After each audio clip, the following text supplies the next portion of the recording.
Shri Gurave Namaha. Namam Vishnu Padaya Narikaye Priyatmane Shri Srimad Bhaktivedanta Narayana Nitinamine. Namam Vishnu Padaya Chaitanya Prastaya Rupine Shri Srimad Bhakti Chandranaya Yati Goswami Namine. Namam Vishnu Padaya Gauranga Prastaya Rupine Shri Srimad Bhakti Vidayave Bhayaniti Namine. Namam Vishnu Padaya Ghora Prastaya Bhutare Shrimati Bhakti Pramodaya Puri Goswami Namine. Namam Vishnu Padaya Krishna Prastaya Bhutare Shrimati Bhakti Vedanta Swami Namine. Namam Vishnu Padaya Achaya Shimarupine Shri Srimad Bhakti Pragyana Keshava Iti Namine. Namam Vishnu Padaya Krishna Prestaya Bhutare Shrimati Bhakti Siddhanta Sarasvati Namine. Jai Shri Krishna Chaitanya Prabhu Nityananda Shri Advaita Gadadhar Shivasadi Ghora Bhaktavrinda. Hare Krishna Krishna Krishna Hare Hare Hare Rama Rama Rama Hare Hare. Vrindaye Tulasi Devye Priyaye Keshavasya Cha Krishna Bhakti Pratadevi Satyavate Namo Namaha. Vanchakarpatarubhyacha Kripa Sindhu Vyayevacha Patitanam Pavanebhyo Vaishnavebhyo Namo Namaha.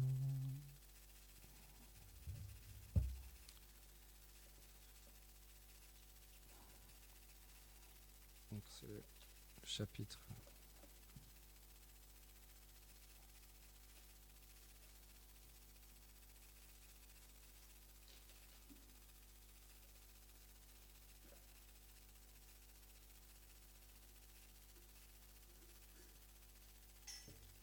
chapitre 2, verset 52.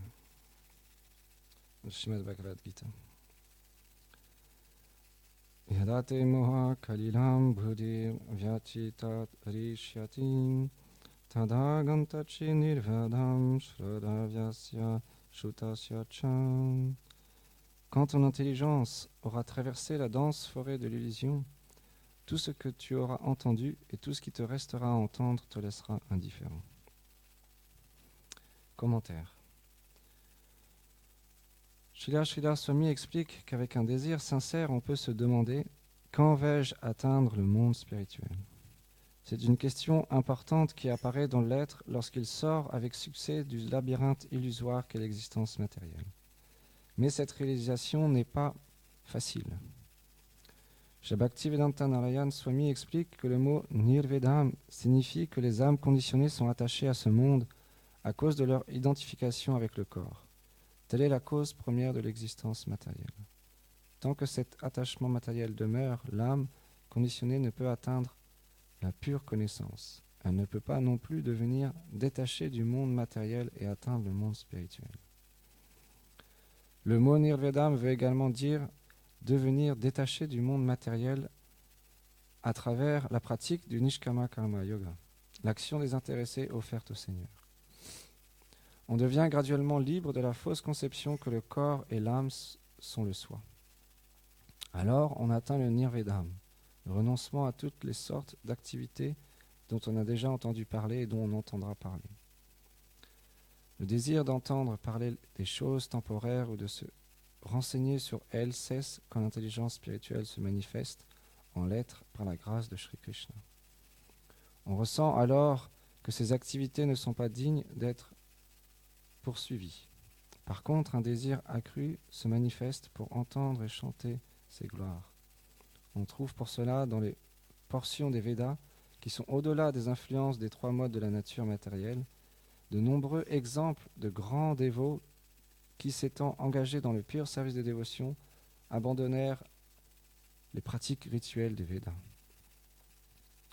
Un verset du Srimad Bhagavatam, « Ô Urukrama, ceux qui réalisent avec discrimination que tous les objets ont un début et une fin, abandonnent l'étude des Védas et s'engagent exclusivement dans ton adoration. » Shri Vishwanath Chakravarti Thakur cite Shri Krishna. Quand ton cœur transcendera complètement la profonde forêt de l'illusion, tu deviendras indifférent à tous les sujets qui ont déjà été entendus et à tous les différents sujets qui restent à entendre. Si l'on pose la question « Je suis déjà devenu libre du doute et je ne possède plus le défaut qui est une attitude adverse, donc quelle est la nécessité pour moi d'entendre les instructions des Écritures védiques ?» Alors le Seigneur répond « Même s'il en est ainsi, il est encore approprié pour toi de pratiquer à chaque instant ce processus que je t'ai expliqué. C'est un processus graduel. »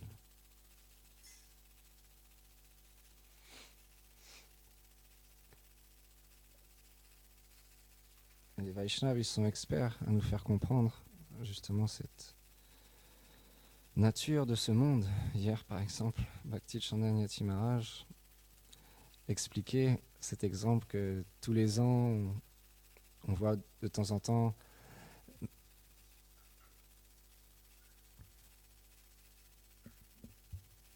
ouais.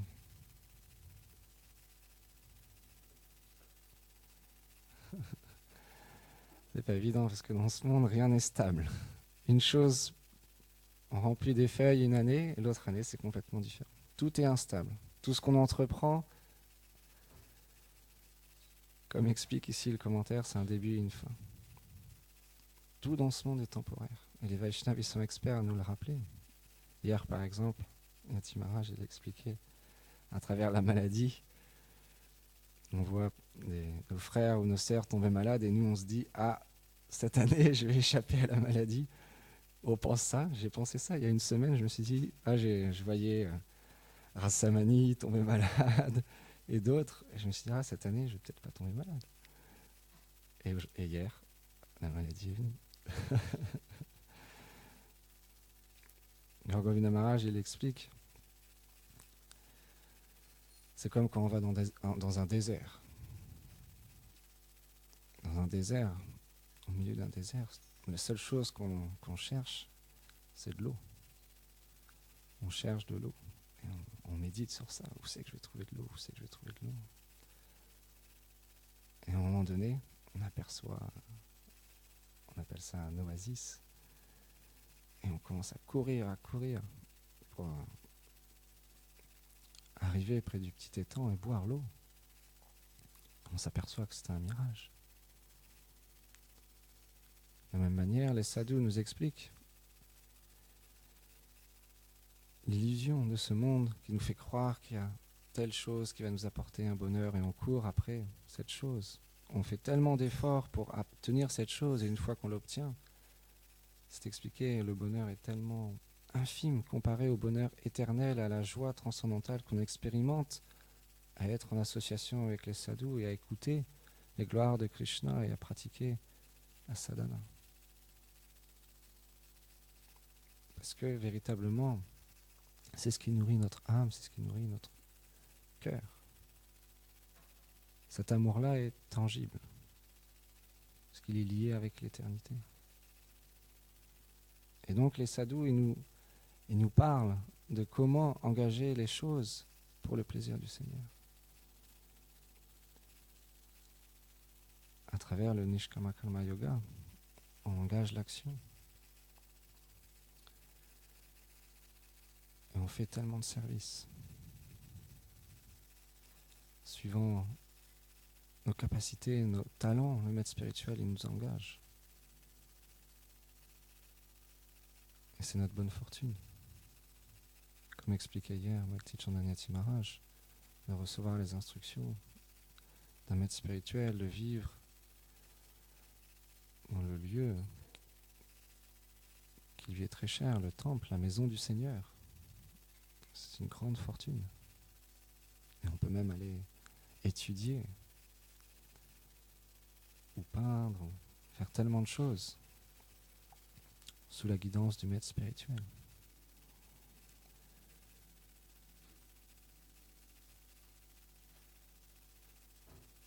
Et le maître spirituel, il nous donne la chose la plus précieuse, la sadhana, la pratique spirituelle, la réalisation, justement, comme explique cette teneur est portée, le désir de vouloir atteindre le monde spirituel vient dans notre cœur à travers l'association des sadhus.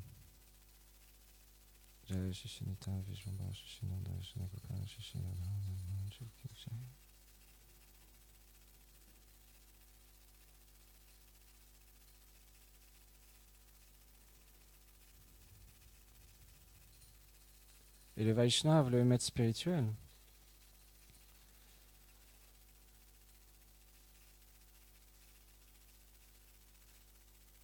il va nous apprendre le processus, il va nous amener une discipline à travers le principe de l'abandon. Accepter et rejeter ce qui est défavorable à l'avancement spirituel. Et la chose la plus difficile à abandonner, par exemple, Srila Vishwanath Chakravarti Thakur explique dans le Madhurya Kadambini, Pratishta Loba Puja. Quand justement on est amené à faire des conférences ou à parler, bien qu'extérieurement on peut faire paraître qu'on est humble et qu'on a des qualités, mais intérieurement, l'humilité est très difficile à obtenir. L'humilité, c'est l'ornement de tous les Vaishnavas. Ça prend du temps à acquérir l'humilité.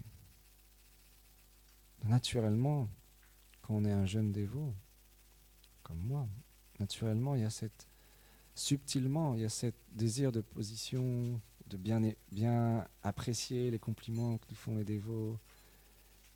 Parce que Vishwanath Chakravarti Thakur dit la nature de la dévotion, c'est qu'elle donne des qualités. Et naturellement, on acquiert un certain talent. Et si on se l'approprie, naturellement, il y a cette position, ce désir de recevoir les honneurs des autres qui vient dans le cœur. Et ça demande beaucoup de temps à comprendre que subtilement, il y a ça en nous et que véritablement, le but est d'enlever ça pour pouvoir chanter les saints noms avec humilité. Comme explique le 3e verset du Shashtakam.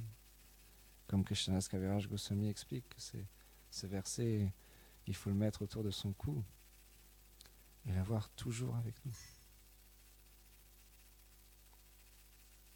Et Mahaprabhu nous a donné l'exemple. Un jour, il y avait Keshava Kashmiri qui était un grand érudit, un grand pandit, qui voulait défier toutes les écoles, tous les pandits, pour être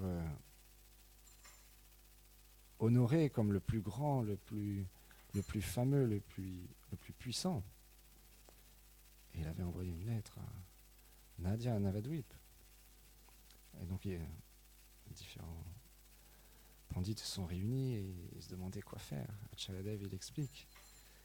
Ils ont trouvé la solution qu'ils allaient envoyer ce Keshava Kashmir à Nimai Pandit. De cette manière-là, comme c'était un jeune enfant, si par bonne fortune il le battait au débat, alors on pourra naturellement dire tu t'es fait battre par un jeune enfant, un jeune adolescent, donc naturellement tu ne pourras pas nous affronter nous. Et si jamais Nimai Pandit perdait, alors simplement on dirait tu t'es fait battre par un jeune adolescent, ça compte pas. Ça n'a pas de valeur. Et donc, Keshava Kashmir est arrivé. Et il criait partout, où est Nimai Pandit, où est Nimai Pandit, où est Nimai Pandit. Et on lui a indiqué l'endroit, Nimai Pandit. Mahaprabhu était en train d'enseigner ses élèves. Et quand il s'est approché, Mahaprabhu simplement joint les mains. Et il lui a demandé, c'est toi Nimai Pandit? Déjà, il était surpris de voir qu'on l'avait envoyé défier un simple jeune homme. Mais Mahaprabhu, il a dit, oui, c'est moi, Nimai. Acharyadev, il explique qu'il n'a pas dit Nimai Pandit, il a dit simplement Nimai. Il ne se prenait pas pour un pandit, pour un grand érudit. Ça, l'humilité. Le Seigneur nous enseigne l'humilité à travers sa personne et à travers ses dévots. Et ensuite, Mahaprabhu lui a demandé humblement de décrire la lune qui est reflétée dans le Gange. Et en un instant, il a cité plus d'une centaine de versets. Il était tellement érudit, il avait de connaissance des versets qui n'avaient jamais été entendus auparavant, comme aussi rapide que le vent. Et Mahaprabhu, avec grande humilité, il a simplement, parmi tous ces versets, cité un des versets qu'il avait énoncé. Déjà, tout le monde était ébahi. Keshav Kashmiri se demandait comment c'est possible. J'ai cité tellement rapidement et ce sont des nouveaux versets. Comment il a pu ne serait-ce que le répéter. Et en plus, Mahaprabhu lui a demandé humblement s'il pouvait expliquer le sens de ce mot, de cette phrase, etc.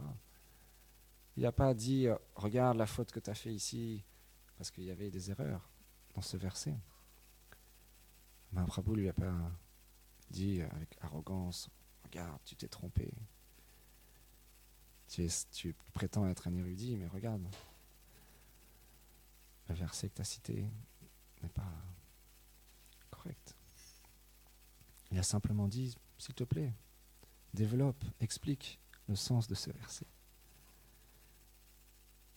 Et Keshav Kashmiri, ça ne lui était jamais arrivé auparavant. Il était tellement puissant. Il avait reçu les bénédictions, la déesse de la connaissance, Sarasvati. Et il ne savait pas quoi dire. Et Mahaprabhu, de nouveau dans son extrême humilité, lui a dit « Oh, tu as fait un long voyage, tu dois être fatigué, peut-être. Tu devrais aller te reposer, on continuera la discussion le lendemain. » C'est ce qu'il a fait. Et la déesse de la connaissance lui est apparue en rêve et lui a expliqué qu'elle ne pouvait pas être présente devant son Prabhu, qu'il était le Seigneur lui-même, qu'il devait aller demander pardon et s'abandonner à lui. Donc Acharyadev, il nous explique par exemple, dans cette conférence, il demandait à Yashoda Dulal qui était présent. Il disait, si jamais je demande à Yashoda Dulal, je lui dis « Hey Yashoda Dulal, j'ai vu, tu as volé mon stylo, rends-le-moi. » D'une manière assez forte. Il expliquait une autre manière est possible. Simplement dire à Yashoda Dulal, par mégarde, le stylo se trouve en ta possession, s'il te plaît, est-ce que tu veux bien me le rendre? J'en ai besoin. Donc, dans une communauté, les Vaishnavas nous apprennent à harmoniser les échanges entre Vaishnavas, entre frères et sœurs, l'importance de donner un intention particulier aux personnes qui viennent d'arriver dans un lieu. Mon maître spirituel était nommé par ses frères en Dieu l'ami des Bhaktas, l'ami des Vaishnavas. Dans un passage de sa biographie, c'est expliqué tellement il prenait soin à prêter attention que les brahmacharis, les dévots qui étaient dans l'ashram ne manquaient de rien et étaient bien installés et qui recevaient aussi une bonne connaissance. Il prêtait soin à tous les niveaux. À tous les niveaux.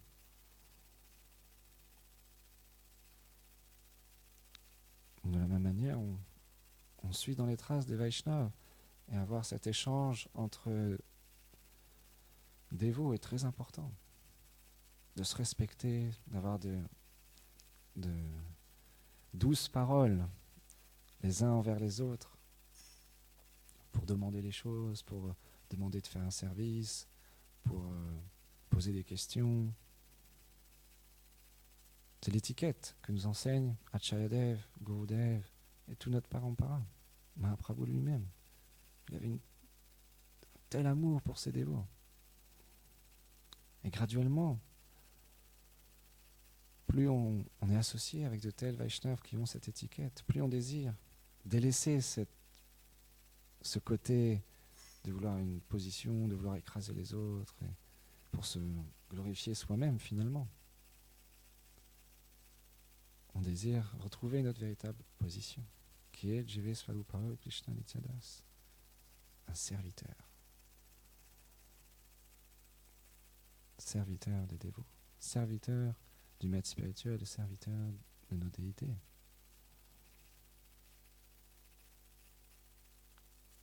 Et de cette manière-là, on reçoit tellement.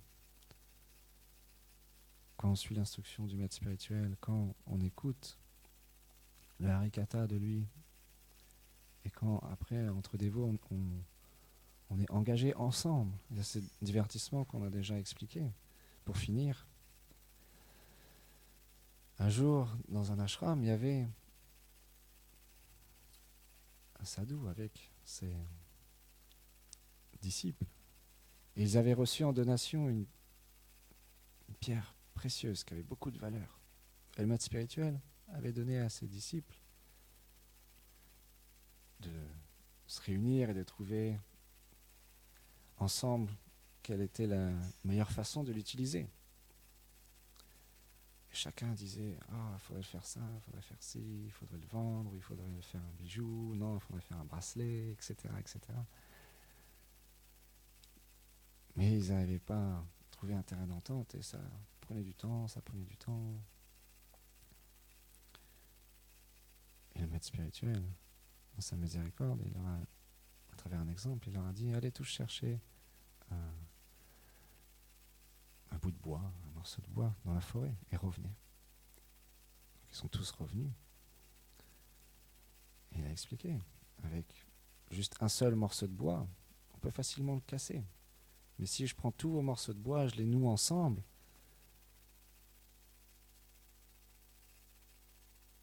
personne ne pourra le casser. Un fagot de bois, c'est très robuste. Et après, ils ont compris, et ils se sont réunis, et ils ont trouvé ensemble un terrain d'entente pour servir le maître spirituel en engageant ce bijou qu'ils avaient reçu.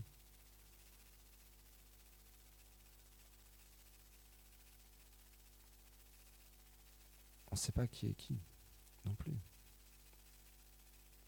Le Vaishnava nous explique, c'est important de respecter tout le monde, même ceux qui nous paraissent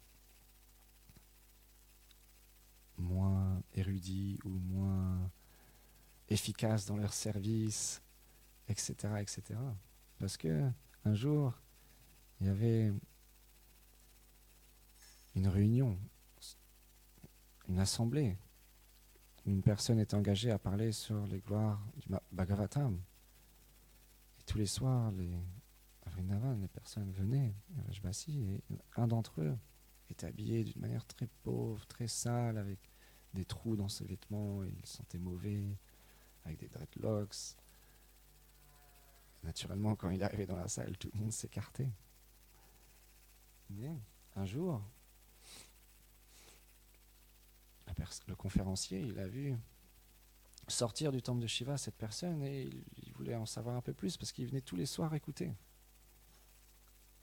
Mais extérieurement, il avait l'air d'un mendiant, un peu d'une personne un peu folle. Donc il lui a demandé, il lui a dit « Mais qui tu es ? Moi j'ai vu, il y a quelque temps, tu mangeais même tu laissais un chien venir manger dans ton assiette. C'est incorrect. Tu peux pas faire ça. » Et simplement, il baissait la tête. Il disait rien. Il disait « Mais pourquoi tu es habillé comme ça ?» Il disait rien. Et après, il lui a demandé « Mais de quel village tu viens ?»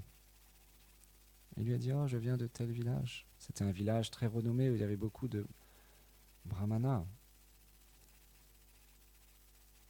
avec une classe sociale importante.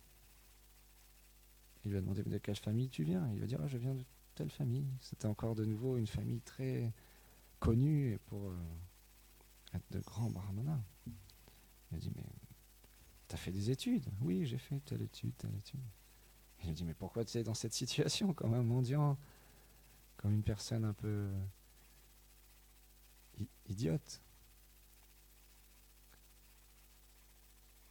Et il lui a dit, d'habitude il disait rien, il répondait pas à ce genre de questions.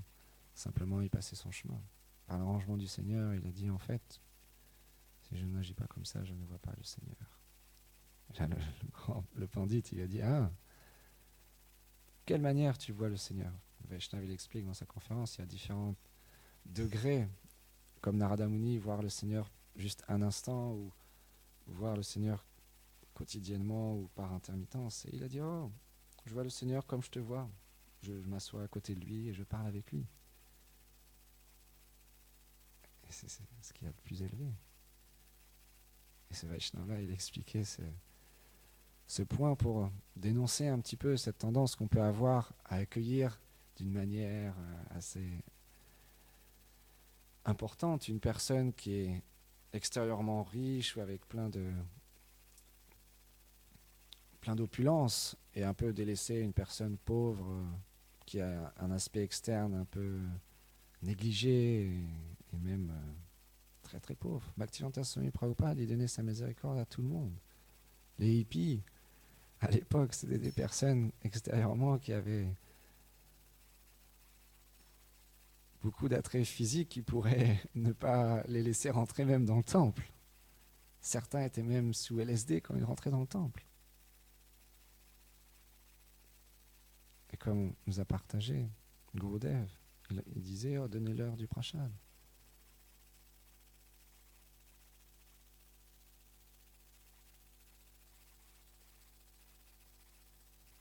Donc c'est important, véritablement, de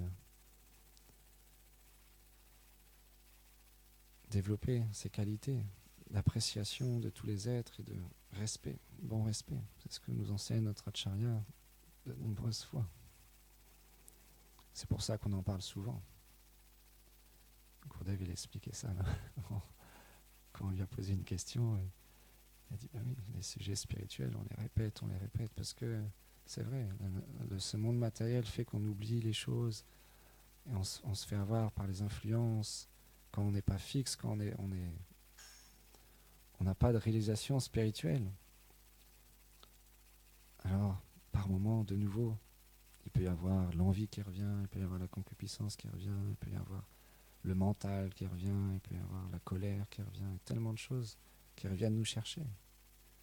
Mais la bonne fortune qu'on a, c'est que si on est associé avec des dévots, avec le maître spirituel et avec la connaissance, avec le chant du Mahamantra, alors on fait ce qu'on appelle un travail d'introspection et on se recentre. Et intérieurement, on demande pardon. Donc Govinda Maharaj, il explique. On va devant le Seigneur quand on contemple, on prend darshan des déités. Et il explique une des prières, de nombreuses. C'est, oh Seigneur, j'ai fait tellement de mauvaises choses dans ma vie. Pas une ou deux, des millions de mauvaises choses. Oh Seigneur, pardonne-moi. Le Seigneur est miséricordieux et les dévots sont miséricordieux. Il nous pardonne. Et on peut progresser, on peut rectifier notre tendance. Et chacun d'entre nous, la maladie, le travail est différent. C'est pour ça, le maître spirituel, il est expert à donner la médecine et à engager le disciple et donner les instructions en fonction de chaque disciple, chaque Vaishnav qui est autour de lui. C'est son service.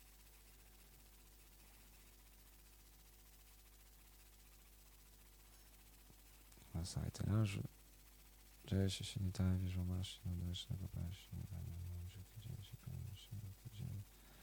Shri Guru Parampara Ki Jai, Shri Gurudev Ki Jai, Go Premanande Hari